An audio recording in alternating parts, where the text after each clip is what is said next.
ಗಣೇಶ ರಮೇಶ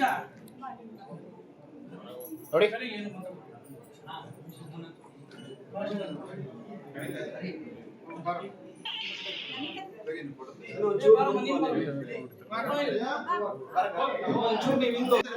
ನೋಡಿ sir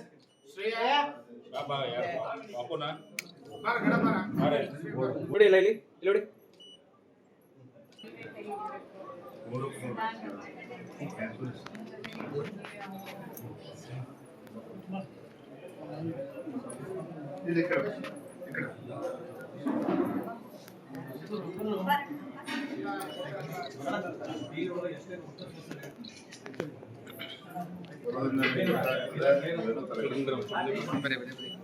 yellow colour. ಇತ್ತೀಚೆಗೆ ನಡೆದಂಥ ದಾವಣಗೆರೆ ದಕ್ಷಿಣ ಹಾಗೂ ಬಾಗಲಕೋಟೆ ವಿಧಾನಸಭಾ ಕ್ಷೇತ್ರದ ಉಪಚುನಾವಣೆಯ ಫಲಿತಾಂಶ ನಮ್ಮ ಕಣ್ಮುಂದೆ ಇದೆ.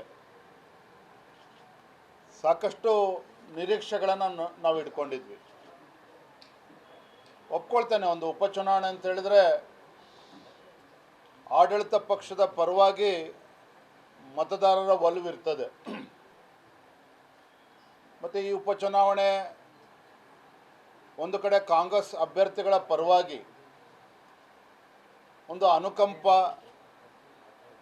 ಎರಡನೇದು ಆಡಳಿತ ಪಕ್ಷದ ವ್ಯವಸ್ಥೆಗಳು. ಸ್ವತಃ ಮುಖ್ಯಮಂತ್ರಿಗಳೇ ಬಂದು ಬಾಗಲಕೋಟೆನಲ್ಲಿ 15 ದಿನಗಳ ಕಾಲ ಬಿಟ್ಟಿರುವಂಥದ್ದು, ಸಚಿವ ಸಂಪುಟದ ಸದಸ್ಯರು ಎಲ್ಲರೂ ಕೂಡ ಹಳ್ಳಿಗೆ ಬಂದು ಕೂತಿರುವಂಥದ್ದು. ಅಂದರೆ ಇದು ಯಾವುದೂ ತಪ್ಪು ಅಂತ ನಾನು ಹೇಳ್ತಾ ಇಲ್ಲ. ಹಿಂದೆ ಯಡಿಯೂರಪ್ಪನವ್ರು ಮುಖ್ಯಮಂತ್ರಿಗಳಿದ್ದಾಗ BJP ಸರ್ಕಾರ ಇದ್ದಾಗಲೂ ಸಹ ಈ ರೀತಿ ಉಪಚುನಾವಣೆಗಳನ್ನು ಎದುರಿಸಿದ್ದೇವೆ. 17 ಕ್ಷೇತ್ರದ ಉಪಚುನಾವಣೆಯಲ್ಲಿ 15 ಕ್ಷೇತ್ರಗಳನ್ನು ನಾವು ಕೂಡ ಗೆದ್ದಿದ್ದೇವೆ. ಸೊ ಸಹಜವಾಗಿಯೇ ಮತದಾರರ ಒಲವು ಆಡಳಿತ ಪಕ್ಷದ ಪರವಾಗಿ ಇದ್ದರೂ ಸಹ ಈ ಬಾರಿ ಬಾಗಲಕೋಟೆನಲ್ಲಿ ಮತ್ತು ಅದಕ್ಕಿಂತ ಹೆಚ್ಚಾಗಿ ದಾವಣಗೆರೆ ದಕ್ಷಿಣ ವಿಧಾನಸಭಾ ಕ್ಷೇತ್ರ, ಇಲ್ಲಿ ಭಾರತೀಯ ಜನತಾ ಪಾರ್ಟಿ ನಮ್ಮ ಅಭ್ಯರ್ಥಿ ಆಗಿರುವಂತಹ ಶ್ರೀನಿವಾಸ್ ದಾಸ್ ಕರಿಯಪ್ಪನವರು ಗೆಲ್ಲುವುದಕ್ಕೆ ಬಹಳ ಒಳ್ಳೆಯ ಒಂದು ವಾತಾವರಣ ನಿರ್ಮಾಣ ಆಗಿತ್ತು. ಮತ್ತು ಎರಡೂ ವಿಧಾನಸಭಾ ಕ್ಷೇತ್ರದಲ್ಲೂ ಕೂಡ ನಮ್ಮ ಕಾರ್ಯಕರ್ತರು, ನಮ್ಮ ಸ್ಥಳೀಯ ಮುಖಂಡರುಗಳು ಹಗಲು ರಾತ್ರಿ ಶ್ರಮವನ್ನು ಹಾಕಿದ್ದಾರೆ. ದಾವಣಗೆರೆ ಜಿಲ್ಲೆಯಲ್ಲಿ ಯಾವ ರೀತಿ ಗೊಂದಲಗಳಿತ್ತು, ಬಾಗಲಕೋಟೆ ಜಿಲ್ಲೆಯಲ್ಲಿ ಯಾವುದೇ ರೀತಿ ಗೊಂದಲಗಳಿತ್ತು, ಎಲ್ಲವನ್ನು ಕೂಡ ಪಕ್ಕಕ್ಕಿಟ್ಟು ನಮ್ಮ ಅಭ್ಯರ್ಥಿಗಳನ್ನು ಗೆಲ್ಲಿಸಬೇಕು ಅಂತೇಳಿ ತನು ಮನ ಧನ ಎಲ್ಲವನ್ನು ಕೂಡ ಅರ್ಪಣೆ ಮಾಡಿ ನಮ್ಮ ಅಭ್ಯರ್ಥಿಗಳ ಪರವಾಗಿ ಹೋರಾಟವನ್ನೇ ಮಾಡಿದರು. ಆದರೆ ಎಲ್ಲೋ ಒಂದು ಕಡೆ ನಾವು ನಿರೀಕ್ಷಿತ ಮಟ್ಟದಲ್ಲಿ ನಮಗೆ ಮತ ಬರಲಿಲ್ಲ. ವಿಶೇಷವಾಗಿ ಶ್ರೀನಿವಾಸ್ ದಾಸ್ ಕರಿಯಪ್ಪನವ್ರ ಬಗ್ಗೆ ಹೇಳೋದಾದರೆ, ಅವರೇನು ಹಿಂದಿನಿಂದನೂ ಕೂಡ ಬಡವರ ಮಧ್ಯೆ ಇದ್ಕೊಂಡು ಬಡವರ ಮಧ್ಯೆ ಅವರ ಒಡನಾಟ ಇವೆಲ್ಲವೂ ಕೂಡ ನಮಗೆ ಸಾಕಷ್ಟು ಅನುಕೂಲ ಆಯಿತು. 64,000 ಬಹುತೇಕ 64,000 ಮತಗಳನ್ನು ಕೂಡ ಪಡೆದುಕೊಂಡ್ರು. ನಾವು ಹತ್ತತ್ರ 70,000 ಮತಗಳನ್ನು ಪಡಿಬೇಕು ಅನ್ನೋ ಒಂದು ಟಾರ್ಗೆಟನ್ನು ಇಟ್ಟು ನಾವೆಲ್ಲರೂ ಕೂಡ ನಮ್ಮೆಲ್ಲ ಮುಖಂಡರು, ಜಿಲ್ಲಾಧ್ಯಕ್ಷ ನೇತೃತ್ವದ ಎಲ್ಲರೂ ಕೂಡ ಅದಕ್ಕೆ ಶ್ರಮವನ್ನು ಹಾಕಿದ್ರು. ಆದರೆ ಕೊನೆ ಎಲ್ಲೋ ಒಂದು ಕಡೆ ನಮ್ಮ ಪ್ರಯತ್ನ ಸ್ವಲ್ಪ ಕಡಿಮೆ ಆಯಿತು ಅಂತ ಅನ್ನಿಸ್ತದೆ. ನಾನು ಈ ಸಂದರ್ಭದಲ್ಲಿ ಆಡಳಿತ ಪಕ್ಷದ ಬಗ್ಗೆ ಯಾವ ರೀತಿ ಹಣ ಬಲ ಯಾವುದು ಕೂಡ ನಾನು ಅದ್ರ ಬಗ್ಗೆ ಚರ್ಚೆ ಮಾಡೋದಕ್ಕೆ ಹೋಗೋದಿಲ್ಲ. ಆದರೆ ಒಂದೇ ಸಂದರ್ಭದಲ್ಲಿ ಹೇಳ್ತೇನೆ, ಶ್ರೀನಿವಾಸ್ ದಾಸ್ ಕರಿಯಪ್ಪನವರು ತಮ್ಮೆಲ್ಲ ಶಕ್ತಿ ಮೀರಿ ಗೆಲ್ಲಬೇಕು ಅನ್ನುವ ಒಂದು ಹಠವನ್ನು ತೊಟ್ಟು ನಮ್ಮೆಲ್ಲ ಸಂಘಟನೆ ಸಹಕಾರ ಎಲ್ಲದರ ಪರಿಣಾಮ ಒಳ್ಳೆ ಚುನಾವಣೆ ಅವರು ಮಾಡಿದ್ದಾರೆ. ಆದರೂ ಕೂಡ ಎಲ್ಲೋ ಒಂದು ಕಡೆ ನಮ್ಗೆ ಅದೃಷ್ಟ ಕೈ ಹಿಡಿಯಲಿಲ್ಲ ಅಂತ ಅಂದ್ಕೊಳ್ತೇನೆ. ನಾನು ಅದ್ರ ಈ ಸಂದರ್ಭ ಇಷ್ಟ ಹೇಳ್ತೇನೆ, ಒಂದು ಕಡೆ ನಮ್ಮ ಅಜಯ್ ಕುಮಾರ್ ಅವರು ಕೂಡ ಕಳೆದ ಬಾರಿ ಚುನಾವಣೆ ನಿಂತು ಸಾಕಷ್ಟು ಶ್ರಮವನ್ನು ಹಾಕಿದ್ರು. ಅದೇ ರೀತಿ ಈ ಬಾರಿ ಶ್ರೀನಿವಾಸ್ ದಾಸ್ ಕರಿಯಪ್ಪನವರಾಗಲಿ, ಅವರ ನಡವಳಿಕೆ, ನಾನು ಕೂಡ ಇಬ್ಬರ ನಡವಳಿಕೆ ನಾನು ಭಾಳ ಹತ್ತಿರದಿಂದ ಗಮನಿಸಿದ್ದೇನೆ. ಯಾವ ರೀತಿ ಜನಾನುರಾಗಿಯಾಗಿ ಅವರು ತೊಡಗಿಸ್ಕೊಳ್ತಾ ಇದ್ದಾರೆ ಅದನ್ನು ಕೂಡ ನಾನು ಗಮನಿಸಿದ್ದೇನೆ. ಖಂಡಿತ ಬರುವಂಥ ದಿನಗಳು ಅದು ಭಾರತೀಯ ಜನತಾ ಪಾರ್ಟಿ ದಿನಗಳು. ನೋಡಿದ್ರಿ ಯಾವ ರೀತಿ ಪಶ್ಚಿಮ ಬಂಗಾಳ 10 ವರ್ಷದಿಂದ ನಾವು ಭಾರತೀಯ ಜನತಾ ಪಾರ್ಟಿ ಒಂದು ಶಾಸಕ ಗೆಲ್ತೀವಿ ಅಂತೇಳಿ ನಾವು ಕಲ್ಪನೆ ಮಾಡ್ಕೊಳ್ಳೋದಕ್ಕೆ ಸಾಧ್ಯ ಇರಲಿಲ್ಲ.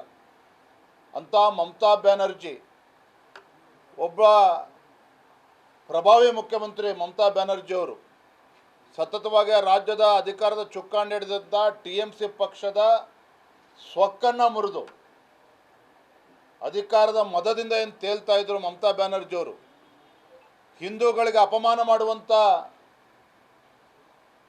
ಕೆಲಸ ಪಶ್ಚಿಮ ಬಂಗಾಳದಲ್ಲಿ ಏನಾಗ್ತಾ ಇತ್ತು, ಇದೆಲ್ಲವನ್ನು ಕೂಡ ಮೆಟ್ಟಿ ನಿಂತು ನಮ್ಮ ಕಾರ್ಯಕರ್ತರು ಹಗಲು ರಾತ್ರಿ ಶ್ರಮವನ್ನು ಹಾಕಿ, ವಿಶೇಷವಾಗಿ ನಮ್ಮ ದೇಶದ ಹೆಮ್ಮೆಯ ಪ್ರಧಾನಮಂತ್ರಿ ನರೇಂದ್ರ ಮೋದಿಜಿಯವರ ಜನಪ್ರಿಯತೆ, ರಾಷ್ಟ್ರೀಯ ಅಧ್ಯಕ್ಷರು ನಿತಿನ್ ನಬೀನ್ಜಿಯವರ ನೇತೃತ್ವದಲ್ಲಿ ಮತ್ತು ಅಮಿತ್ ಶಾಜಿಯವರ, ಮಾನ್ಯ ಗೃಹ ಸಚಿವರಾಗಿರುವಂಥ ಅಮಿತ್ ಶಾಜಿಯವರ ಚಾಣಾಕ್ಷ ನಡೆ, ಕಾರ್ಯಕರ್ತರ ಪರಿಶ್ರಮ ಇವೆಲ್ಲದರ ಪರಿಣಾಮ ಪಶ್ಚಿಮ ಬಂಗಾಳದಲ್ಲಿ ಒಂದು ಐತಿಹಾಸಿಕ ಗೆಲುವು ಭಾರತೀಯ ಜನತಾ ಪಾರ್ಟಿದಾಗಿದೆ.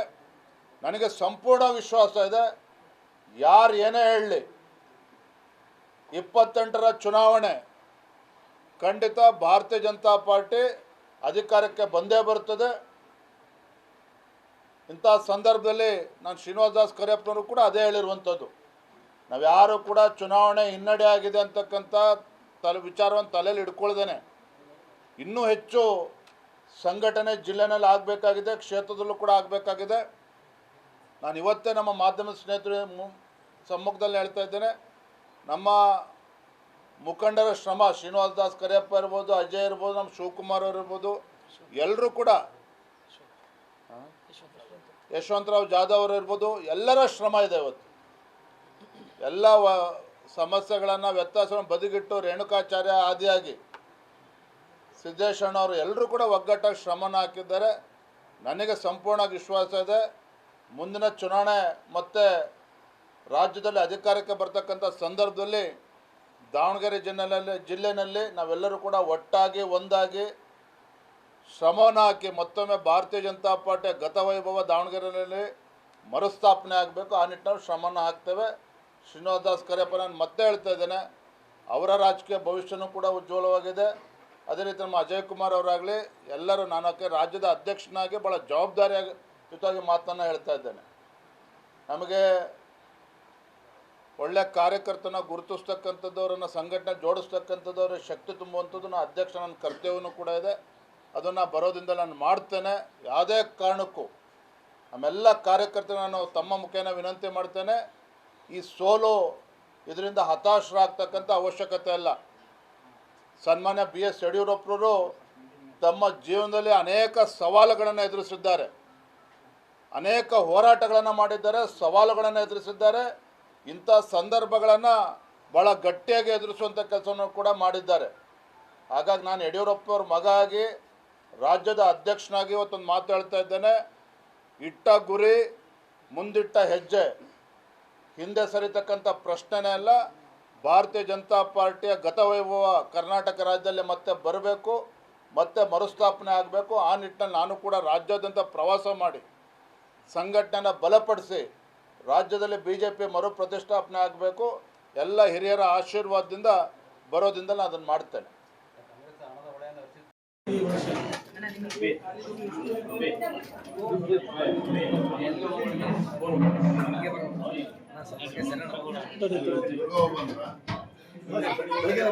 ಇನ್ನೊಂದೆರಡು ಕೊಡು.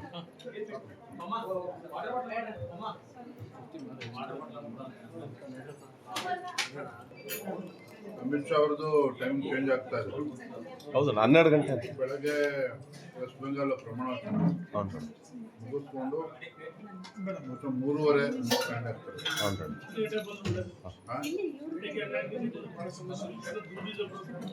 ಈಗ